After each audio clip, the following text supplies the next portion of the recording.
My name is Andre Guichard, artist, collector, curator, and co-owner of Gallery Guichard. And I'm Frances Guichard, artist, collector, curator, and co-owner of Gallery Guichard.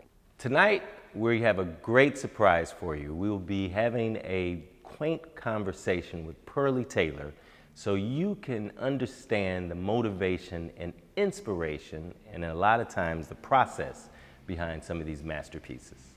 And we have a stellar lineup for you. It's a wonderful body of work. You're going to enjoy each and every piece.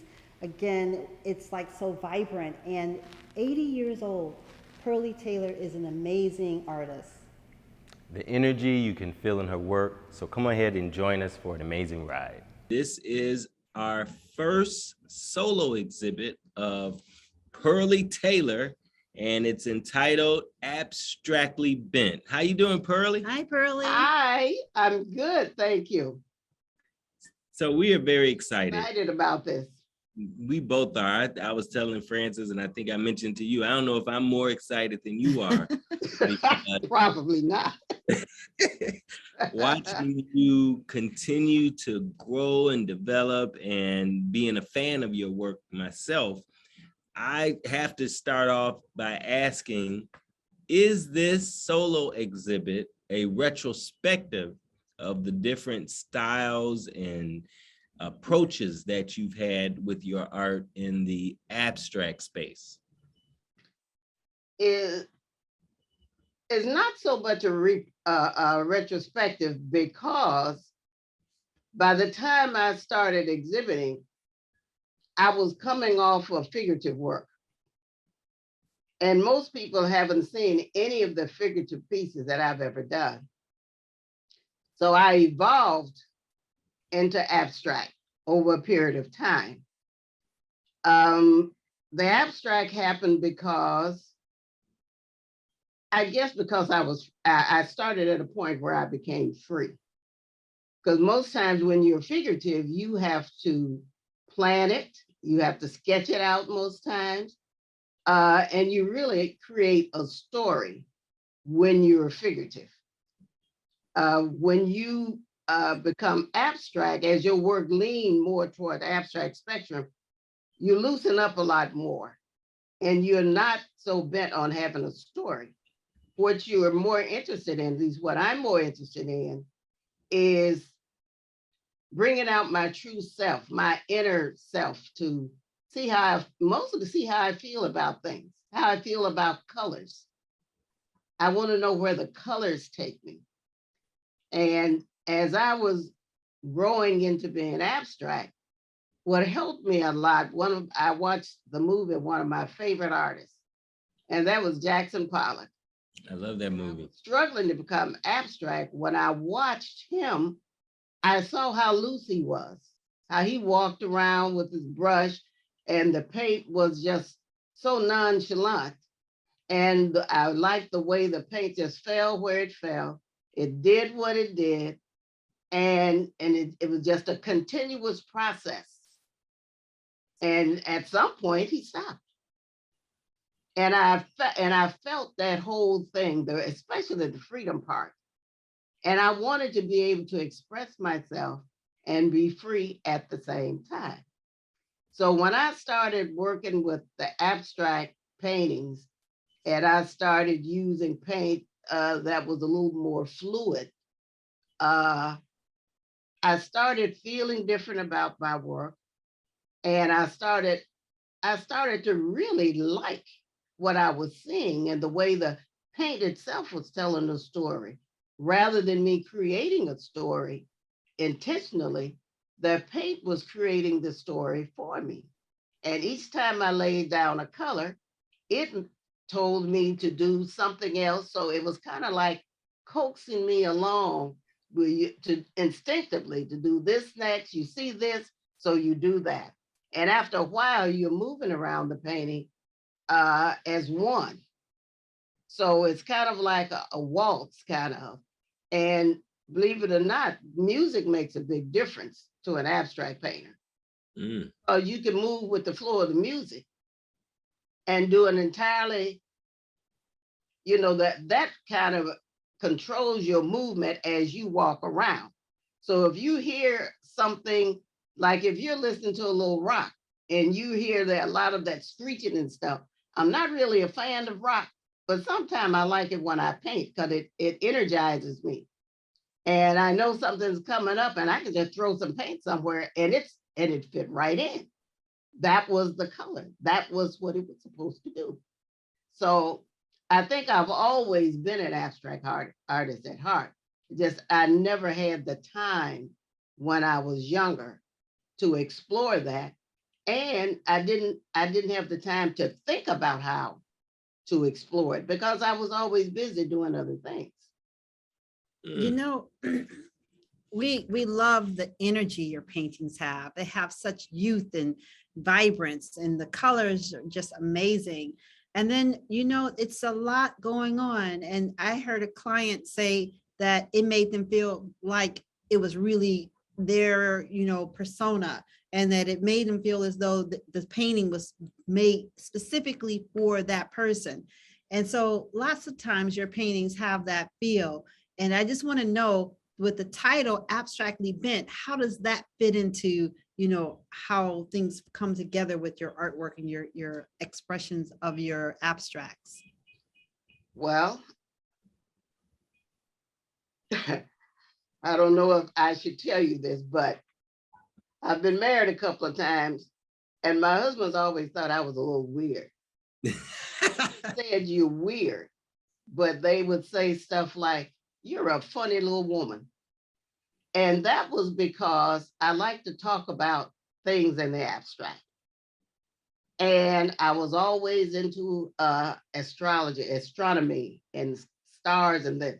So I could just up and start talking about that in the middle of something. They would look at me like, why are we talking about this, you know, at this point? Because everything relates to me in a particular kind of way because I feel that everything is connected. So I think I was probably an abstract person in my heart. So even when I wasn't painting abstract, I wanted to stretch the painting of whatever I was doing, even if it was figurative. I wanted to stretch it. So the abstract part was always there, I do believe.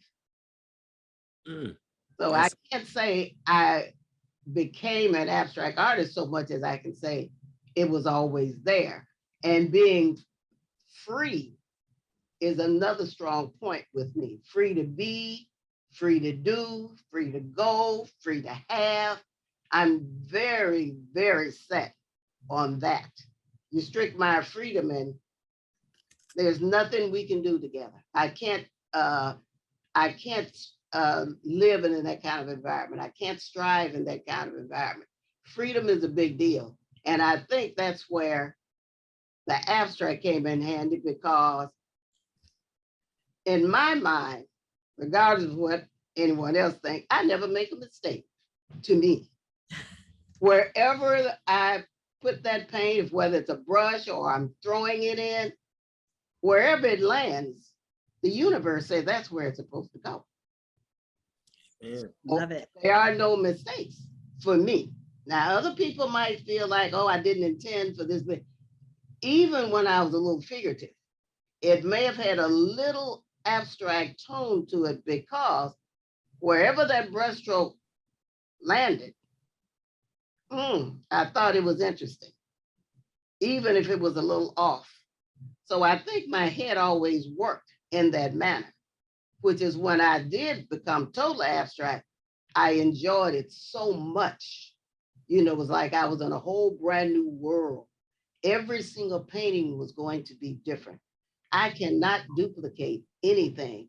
And I doubt if anybody else can duplicate what I do. They can, you know, as we look at so much art, we can try to add an element that we've seen before.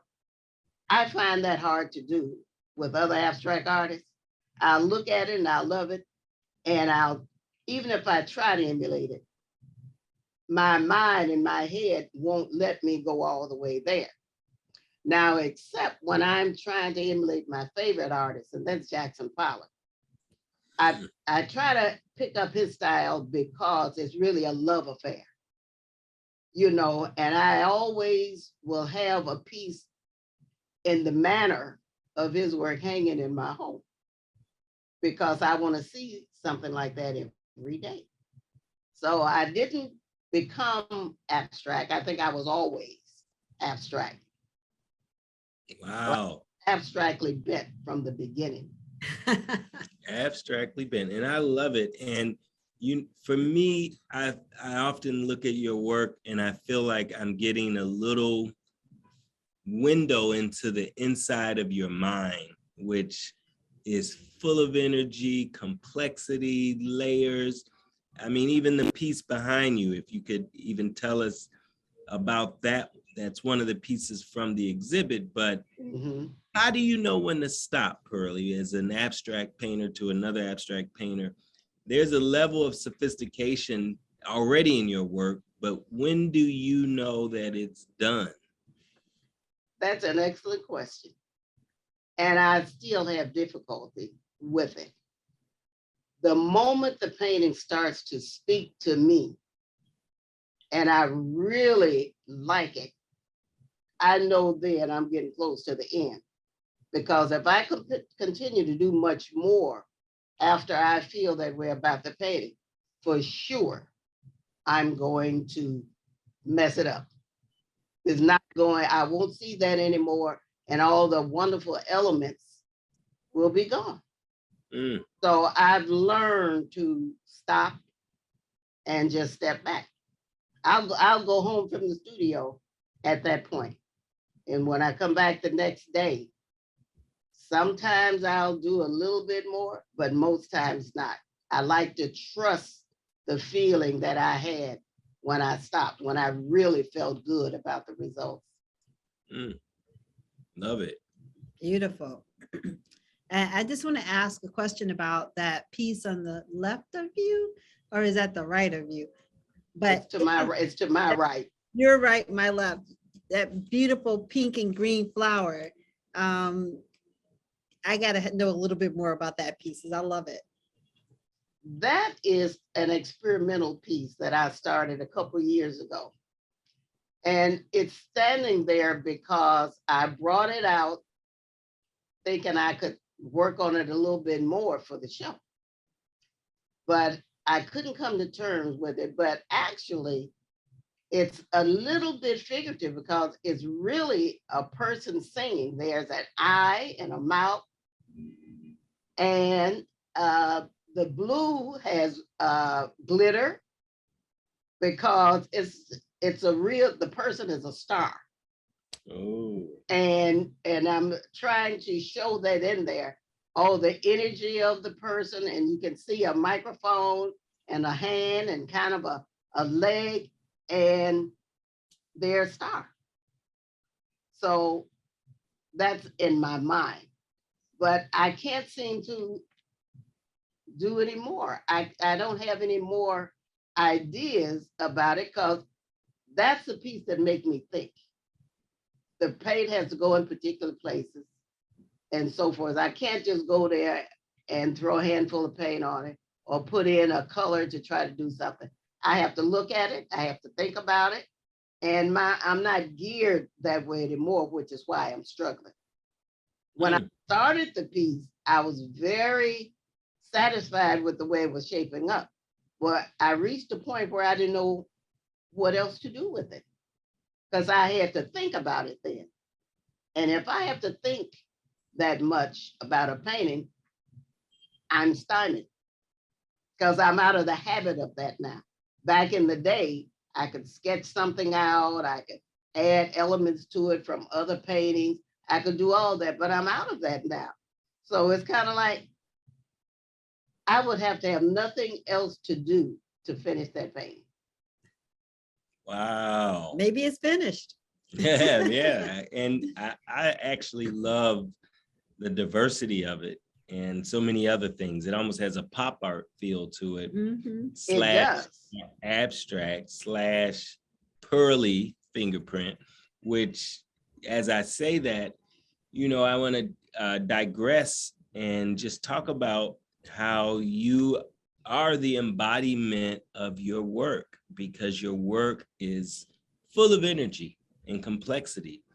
And yet many people have no idea how old you are or anything, but you are full of such energy that I think it's inspirational. And it's inspirational to me as a artist to know that a friend of mine is living her life and her energy is who you are. And if you could talk about that as a senior, and I'll say that respectfully because I'm a senior now too, but how art has become a part of your life so much that it embodies you, where people have no idea how old you are. And probably when they find out, they're shocked, because most seniors take a path that takes them downhill, where you've gone the opposite way, where you're more like Benjamin Buttons or Mrs. Benjamin Buttons. Yes. But I if like you that. talk about that, how the energy of your work, you learn to embody it and it's become you. It's hard to talk about oneself like that because I don't see me, but I do hear a lot of people say things like, when I put my age out there, it was kind of like people were shocked. And I don't feel that. And my father used to tell me when I was a little girl that age is nothing but a number. I didn't understand it then, but I kind of understand it now. But what I understand more is if you're doing something you love and you get up every day with a purpose to be better every day at what you're doing, you forget that you are at whatever age, or if you have aches and pains, it kind of deadens any of that. I'll probably one of these days just fall over dead because I didn't realize that I was hurt or something was, my arm was broken or whatever. But I get up with a strong purpose every day. Like that every day. I can't say there's a day. It doesn't matter what day it is or anything. I'm like that every day. And I live for that. Every thought is about the next painting or how I'm going to finish a painting. And because I was widowed for like 20 years, I was able to just become a painter. I didn't have children around, or I didn't have any other distraction. And it allowed me to paint 24/7 if I wanted to. I could paint all night. I could get up early in the morning. I didn't have to look any particular way, so the freedom of all of that was really, really nice. Well, now I'm married. I don't know what my new husband see in me, but he allows me to go to my studio every day without saying where. He knows who I am. So I'll go to the studio and I'll stay 4 hours, 4.5 hours, because I'm being respectful of being married. Where prior to that, I would get up in the morning, start painting. I would maybe take a break for lunch. I would go back, start painting again. Next thing you know, it's evening. I wasn't really cooking that much. I ate a lot of fruits and vegetables and things like that. I didn't buy restaurant food that much. I just kept enough stuff where I could kind of eat all day. I could pick up a banana, orange, or whatever. And my daughter would help feed me. She'd bring food because she knew I didn't cook a lot. But now I remember being a wife, so I'm kind of like back into that a little bit. But luckily, I'm married to someone who understands all of that. So I can still paint as much as I want, but I still try to be respectful of the fact that there's someone else in my life now. That's beautiful. Anyway, and just having somebody in your life adds so much to it until that's good for you anyway. having that contact around, somebody to talk to. I stopped talking a lot because I was alone a lot. I always tell you I don't like to talk for art and all that. Right. I'm beginning to talk more because there's someone around me who talks all the time. And I still have quite a bit of the freedom I've always had. And I'm happy because I'm not going through anything about not being able to pay because I'm doing all the things that I've always done. That's a blessing, Pearlie. That And is it's amazing. It awesome to is. hear you have It is. companionship and amazing art because, Yes. it's a great Yes, combination. yes. Absolutely. So do you mind if I ask your age, and I'll ask it respectfully, because I think it's encouraging for people to know that they don't have to act retired, if you know what I mean. Well, it's out there on the internet now anyway. I'm 80. I Wow. turned 80 in January. But now I also go to the gym 3 times a week for about an hour, hour and a half. I spend like 20 minutes in the steam room every time I'm at the gym. I work out a little bit. I'm not doing a lot, but I'm doing enough to keep me with enough energy to be able to handle large paintings and move around and stuff. The gym is very important. So You're right. I never, ever have aches and pains.